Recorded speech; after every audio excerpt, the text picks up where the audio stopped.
नमस्कार। आज तक के डिजिटल प्लेटफॉर्म पर हमारे इस खास शो आरएनए में आपका स्वागत है और मैं हूं संजीव पालीवाल। जी हां, मैं आज तक तो इसी नाम से जाना जाता हूं और मैं संजीव हूं, संजीव ही रहूंगा क्योंकि मैं अपना नाम किसी को बदलने नहीं दूंगा। लेकिन आप तो जानते हैं देश में शहरों के नाम बदलने का चलन हो गया है। सुना है कई और शहरों के या इमारतों के नाम बदलने की तैयारी है। लेकिन अगर आपको इलाहाबाद का नाम बदलकर प्रयागराज करना या केवल ऐसे ही कुछ उदाहरण याद हैं तो मैं आपको याद दिला दूं कि हमारे कई महानगर जैसे चेन्नई पहले मद्रास के नाम से, कोलकाता कलकत्ता के नाम से, मुंबई बॉम्बे और बेंगलुरु बैंगलोर के नाम से जाना जाता था। तो क्या बीजेपी और क्या कांग्रेस, कुछ राज्य सरकारें या कुछ संगठन हमेशा ही नाम बदलवाने और पुराने या प्राचीन नाम से पुकारे और लिखे जाने की कवायद करते रहे हैं। हालिया विवाद तो 8वें आश्चर्य से कम नहीं है क्योंकि वो है दुनिया के 7 अजूबों में से एक ताजमहल के बारे में। अभी तो मैं उसे ताजमहल कह सकता हूं, लेकिन मांग उठी है उसे तेजो महल नाम देने के बारे में क्योंकि वहां भी कहते हैं हिंदू मंदिर था और शाहजहां ने उसकी जगह मकबरा बनवा दिया। उसके नीचे बंद 22 कमरों को खुलवाकर ताज का राज बाहर निकलवाने की याचिका दर्ज हो चुकी है। इतिहासकारों तक का यही मानना है। अरे आप यकीन क्यों नहीं कर रहे मेरी बात का? छोटी सी वानगी देखिए। मैं सिर्फ इतना कह रहा हूँ कि जो 22 कमरे हैं उसको खोल दीजिए, उसका रहस्य तो सामने आ जाए। ये वाकई में क्या राजा मानसिंह का पैलेस था, तेजो महल था, वहाँ पे भगवान शिव की मूर्ति थी? वास्तविकता ये है कि नीचे के 22 कमरे आज तक पब्लिकली कभी खोले नहीं गए। ये ऐसा ही उसे गुप्त रूप से खुलती है, देख रेख करती है और बंद कर देती है। इतना ही नहीं, दिल्ली की किल्ली यानी कुतुब मीनार भी मंदिरों को तोड़कर बनाई गई थी।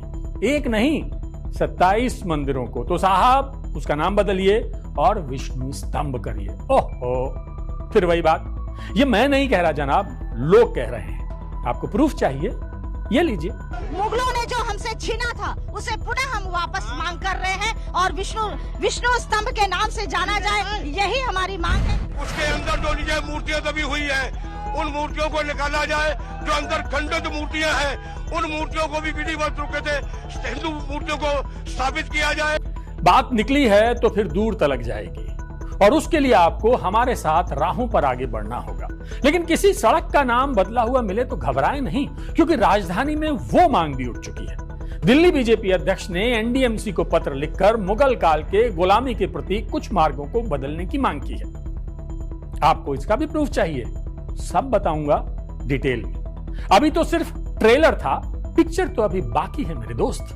आरएनए की कड़ी विस्तार से शुरू तो करने दीजिए। और हां, आप ये भी मत सोचिए कि सरकार की तरह हम सरोकार वाले मुद्दे दबा देंगे और मॉन्यूमेंट्स के 22 बंद दरवाजों या 27 ध्वस्त मंदिरों की भूल भुलैया में मॉन्यूमेंटल यानी याद रखने और सरकार को याद दिलाने वाले मुद्दे नहीं उठाएंगे। जरूर उठाएंगे। आपकी और मेरी बात, हमारी रसोई से जुड़ी सबसे महत्वपूर्ण बात, दाल रोटी की बात, मेरी आपकी जलती पॉकेट की बात, ठीक समझे आप, बढ़ती और बढ़ती ही जा रही महंगाई की बात, वो भी होगी आज के आरएनए में। क्योंकि आरएनए में हम हर पहलू की चर्चा करते हैं। आरएनए मतलब रियल न्यूज एनालिसिस। हम फेक न्यूज से रखते हैं दूरी और बताते हैं आपको बातें जरूरी, वो भी पूरे विश्लेषण के साथ। तो आज तक डिजिटल पर रहिए हमारे साथ और जानिए अपने सरोकार वाली खबरों को विस्तार से। दुनिया की कोई भी हस्ती अगर भारत आती है तो उसे 7 वंडर्स ऑफ द वर्ल्ड में से एक ताजमहल जरूर दिखाया जाता है। राजधानी दिल्ली से आगरा की दूरी वैसे भी ज्यादा नहीं है और दुनिया भर के लोग ताज के साथ अपनी फोटो खिंचवाकर गर्व महसूस करते हैं। वैसे भी दुनिया की सिर्फ 7 आश्चर्यों में से एक का हिंदुस्तान में होना अपने आप में गौरव की बात है। लेकिन अफसोस की बात यह है कि विश्व की धरोहर में शामिल ताजमहल पर विवाद बढ़ गया है। मेरे बढ़ गया है कहने का भी कारण है क्योंकि यह विवाद पुराना है, उसकी भी चर्चा करूंगा। लेकिन नया विवाद तो ताजमहल के 22 कमरों को खुलवाने तक पहुंच गया है। आपको याद है हमने आरएनए में ज्ञानवापी मस्जिद और विश्वनाथ मंदिर विवाद का जिक्र किया था। वो विवाद इलाहाबाद हाईकोर्ट में चल रहा है। ज्ञानवापी मस्जिद के अलावा भी मुगल काल की कई इमारतों के बारे में कहा जा रहा है कि उन्हें मंदिर की जगह या मंदिर को तोड़कर बनाया गया। ताजमहल के बारे में कहा जाता रहा है कि वहां शिव मंदिर था क्या, बल्कि उसके सबूत ताजमहल में मिल सकते हैं। इलाहाबाद हाईकोर्ट की लखनऊ बेंच में एक याचिका दायर की गई है जिसमें कहा गया है कि ताजमहल के 22 कमरे खोले जाएं ताकि मालूम चल सके कि उसके भीतर देवी देवताओं की मूर्तियां और शिलालेख हैं या नहीं। ये याचिका दायर करके हालिया विवाद शुरू किया है अयोध्या में बीजेपी के मीडिया प्रभारी रजनीश सिंह ने। मुझे नहीं समझ में आता विरोध करने वाले क्या वो विरोध कर रहे हैं। मैं सीधी सी बात एएसआई परीक्षण की बात कर रहा हूँ। एएसआई परीक्षण से आपत्ति किसको होनी चाहिए? आप ऐसा कौन सा सच है जो एएसआई की परीक्षण नहीं होने देना चाह रहे हैं? आप चोर की दाढ़ी में तिनका वाली स्थिति स्वयं क्यों क्रिएट कर रहे हैं विरोध करके? मुझे लगता है जो सभ्य समाज है, पढ़े लिखे लोग हैं, जो भी थोड़ा विज्ञान को समझते हैं, जो भी थोड़ा चीज़ों को समझते हैं, वो एक बार मेरी याचिका पढ़ेंगे तो उनको लगेगा कि ये जो मांग है जेन्युइन मांग है। मैं ये नहीं क्लेम कर रहा हूँ कि शिव मंदिर घोषित है या शिव मंदिर कर दिया जाए। मैं ये नहीं क्लेम कर रहा हूँ कि उसको मकबरा कर दीजिए। मैं सिर्फ इतना कह रहा हूँ कि जो 22 कमरे हैं उसको खोल दीजिए, उसका रहस्य सामने आ जाए। याचिकाकर्ता रजनीश के वकील रुद्र विक्रम सिंह का कहना है कि 1600 ईस्वी में आए तमाम यात्रियों ने अपने यात्रा वर्णन में मानसिंह के महल का जिक्र किया है।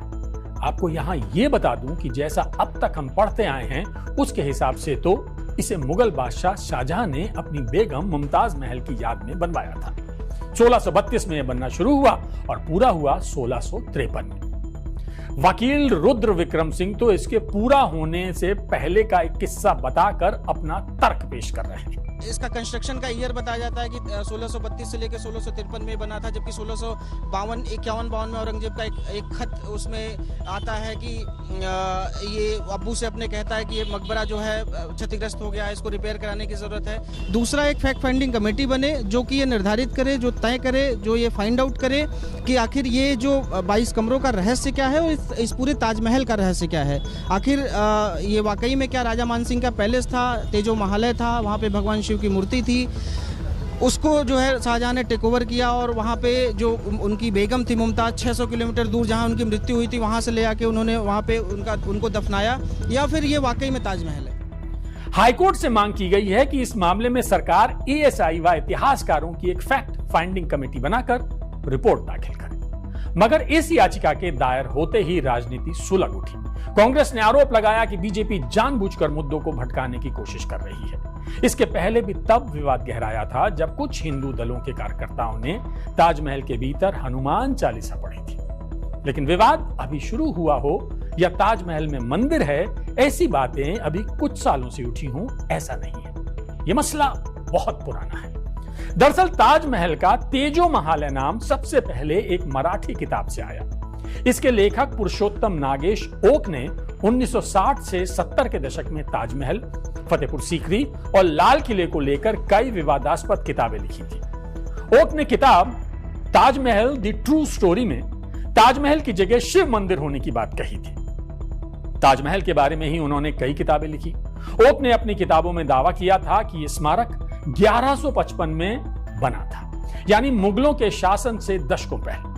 उन्होंने कहा था कि ताजमहल का नाम पहले शिव मंदिर के नाम पर तेजो महालय था।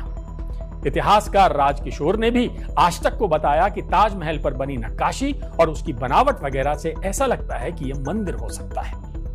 मुख्य बिल्डिंग में घुसते हैं, सामने कमल का फूल बना हुआ, इससे ये लगता है कि कमल फूल तो हिंदुओं में लक्ष्मी जी का से जुड़ा हुआ है, वो वहाँ क्यों बनेगा।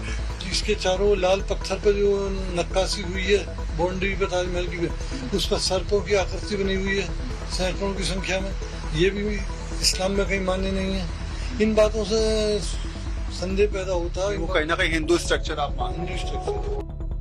याचिकाकर्ता रजनीश ने ताजमहल के जिन 22 कमरों को खुलवाने और उनकी जांच का मुद्दा उठाया है, उस पर भी राजकिशोर ने अपने इतिहास की जानकारी और कुछ प्रपत्र दिखाकर बताया कि ये कमरे कभी खुले भी थे कि नहीं, अगर खुले थे तो कितनी जानकारी दी गई। जिस स्थान को चमेली फर्श कहा जाता है उसके पास में नीचे उतरने के लिए दोनों साइड पर 2 जीने हैं। आज से 45 साल पहले तक नीचे उसमें सीढ़ी उतर के जा सकते थे, लेकिन नीचे जाकर भी वो रास्ता बंद था, उन 22 कमरों को नहीं देखा जा सकता था।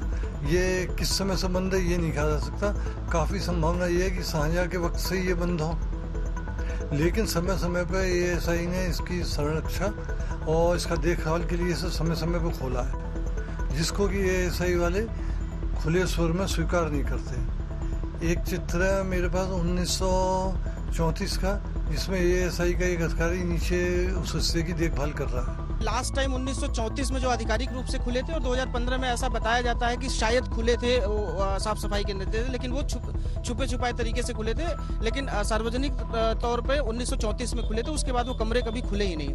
अब जब अगर कोर्ट ने आदेश किया और वो कमरे खुले तो उसमें पता लग जाएगा, अगर भीतर कोई शिवलिंग मूर्ति वगैरह मिलती है तो ये सिद्ध हो जाएगा कि ये पहले मंदिर रहा था जिसको शाहजहां ने जयसिंह से हड़प लिया था, और अगर ऐसा कोई चिन्ह नहीं मिलता तो ये विवाद हमेशा के लिए समाप्त हो जाएगा। 1934 के बाद महज 7 साल पहले 2015 में भी एएसआई ने ताला खोला या मुद्दा टाला, ये तो नहीं कह सकते, लेकिन अब गेंद कोर्ट के पाले में है और देखना होगा कि क्या वो भी ये समझना चाहेगी और दुनिया को दिखाना चाहेगी कि ये ताजमहल है या तेजो महल है।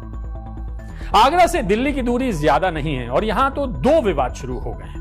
पहला है कुतुब मीनार को लेकर। मंगलवार को कुतुब मीनार के पास कुछ हिंदू संगठनों ने विरोध प्रदर्शन किया और कुतुब मीनार का नाम बदलकर विष्णु स्तंभ करने की मांग की। नाम बदलने को लेकर उनके हाथ में बैनर पोस्टर भी थे। प्रदर्शनकारी वहां हनुमान चालीसा का पाठ करने आए थे और उन लोगों ने जमकर जय श्री राम के नारे लगाए। ये जो कुतुब मीनार है उसे विष्णु स्तंभ घोषित किया जाए। ये सनातनियों की धरोहर है और वो धरोहर हम वापस मांग रहे हैं, कोई नई चीज नहीं है। मुगलों ने जो हमसे छीना था उसे पुनः हम वापस मांग कर रहे हैं। पुनः माननीय प्रधानमंत्री को विज्ञप्ति देने वाले हैं, जो कि हमारी मांग रहेगी कि पुनः विष्णु स्तंभ इसे घोषित किया जाए। मांग वही है जो सनातन ये देश था सनातनियों का और ये बन के रहेगा, वही मांग है। एक ये महरौली का विष्णु स्तंभ के नाम से वो नहीं, मैं तमाम इस देश के बाहर की जो भी वो है उन सभी इमारतों के साथ जिनके साथ छेड़छाड़ की गई है, चाहे वो किसी भी शासक द्वारा की गई है, मगर उल्लेख जो है वो सनातनियों का था, सनातनियों का देश है, तो ये समस्त वही होना है। कुतुब मीनार परिसर में स्थित कुव्वत उल इस्लाम मस्जिद के ढांचे में लगी मूर्तियों को हटाने की मांग भी जोर पकड़ रही है। हिंदू संगठनों को कुतुब मीनार में भगवान गणेश की 2 मूर्तियों को लेकर भी नाराजगी है। उनका कहना है कि वहां मस्जिद में लगी मूर्तियों को देखकर लोगों की भावनाएं आहत हो रही हैं। हिंदू संगठनों का दावा है कि कुतुब मीनार वास्तव में विष्णु स्तंभ है। उनका कहना है कि इस मीनार का निर्माण 27 जैन और हिंदू मंदिरों को ध्वस्त करके किया गया था। ये बात शिलालेख पर भी लिखी है। जो बाहर बोर्ड लगा हुआ है, साई जैन मंदिरों को तोड़कर कुतुब मीनार को बनाया, ये कुतुब मीनार नहीं है। इतिहास में बच्चों को गलत पढ़ाया जा रहा है। ये विक्रमादित्य ने इसका निर्माण किया था, विष्णु स्तंभ के नाम से इसकी घोषणा की जाए। सनातन भूमि रही है, सनातन भूमि ही रहेगा और मुगलों ने हमारी हर चीज को छीना है, तो वो हम वापस की मांग कर रहे हैं। मौके पर तैनात पुलिस ने इन सभी प्रदर्शनकारियों को हिरासत में ले लिया और आगे नहीं जाने दिया। कुतुब मीनार परिसर की सुरक्षा व्यवस्था और कड़ी कर दी गई है। लोगों के अंदर जाने पर मनाही है ताकि कोई कुतुब मीनार को क्षति न पहुंचा दे। कुतुब मीनार परिसर में जाने की मनाही तो कर दी गई, लेकिन लिखने बोलने की आजादी पर फिलहाल कोई रोक नहीं है। राजधानी में दूसरा विवाद शुरू किया है दिल्ली के बीजेपी अध्यक्ष आदेश गुप्ता ने। उन्होंने एनडीएमसी को एक पत्र लिखा जो उन्होंने अपने ट्विटर हैंडल पर भी साझा किया है। इसमें वो दिल्ली की 5 सड़कों का नाम बदलने की बात कर रहे हैं। आदेश गुप्ता ने ट्विटर पर लिखा, एनडीएमसी के चेयरमैन को पत्र लिखकर मुगल काल से गुलामी के प्रतीक मार्गों के नाम बदलने की मांग की। तुगलक रोड गुरु Gobind Singh Marg, Akbar road Maharana Pratap road, Aurangzeb lane Abdul Kalam lane, Humayun road Maharshi Valmiki road, Shahjahan road general Bipin Singh Rawat road. अब हम आपसे और सरकार से ये पूछना चाहते हैं कि आखिर ये मुगलों के रखे शहरों के नाम, उनकी बनाई इमारतों और उनके नाम पर रखी सड़कों के नामों को बदलने के लिए उठने वाली मांगों का सिलसिला कब तक चलेगा? क्या हर कुछ दिन में यूं ही कोई व्यक्ति या पार्टी या संगठन ऐसे ही कोर्ट में या किसी सरकारी संस्था के पास पत्र या याचिकाएं देता रहेगा और उस पर सुनवाई होती रहेगी? उन इमारतों या शहरों में आंदोलन होते रहेंगे और हमारी पुलिस और हमारा प्रशासन क्या उसे ही संभालने में व्यस्त रहेगा? क्या इस बारे में विचार मंथन की जरूरत नहीं है?